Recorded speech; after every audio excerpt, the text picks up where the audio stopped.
अस्सलाम वालेकुम रहमतुल्लाहि व बरकातहू। मेरे प्यारे भाइयों, मेरी प्यारी बहनों, बवासीर जिसको पाइल्स का मरज़ कहते हैं, ये एक बड़ा ही संगीन किस्म का मर्ज़ है और अल्लाह पाक हर मुसलमान को, हर इंसान को इस मर्ज़ से बचा के रखे। लेकिन बहुत सारे हमारे भाई होते हैं जिनको ये मरज़ होता है और उस मरज़ के होते हुए अब रमज़ानुल मुबारक के रोज़े भी रखने होते हैं।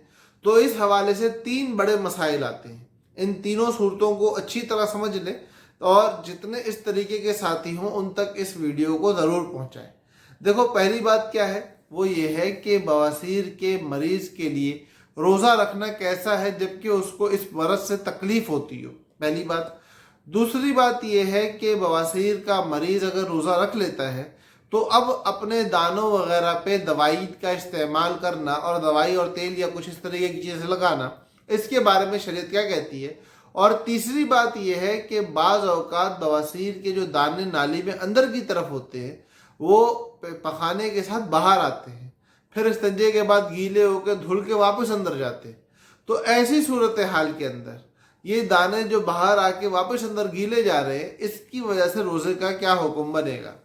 ये तीन अहम तरीन मसाइल हैं उन लोगों के लिए जिनको ये मरज़ लाहक है, और उन लोगों के ऊपर अल्लाह पाक रहम करे, उन लोगों को अल्लाह पाक जल्द अज जल्द सेहतियाब करे। और सारे भाइयों और बहनों से गुजारिश है कि उन लोगों के लिए दुआए खैर करें। बहुत तकलीफ दे, बहुत दर्द का मरज़ होता है।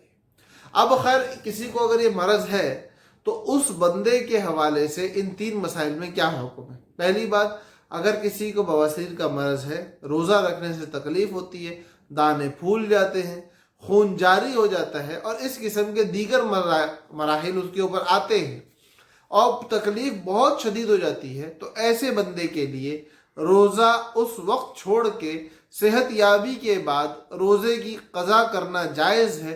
फ़िदिया देने से गुजारा नहीं होगा।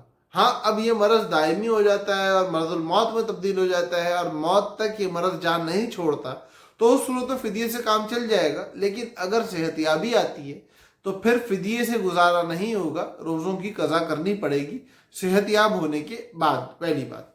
दूसरी बात, रोज़ा रख लिया है तो रोज़ा रखने के बाद अब दानों की दो किस्म की कैफियत होंगी।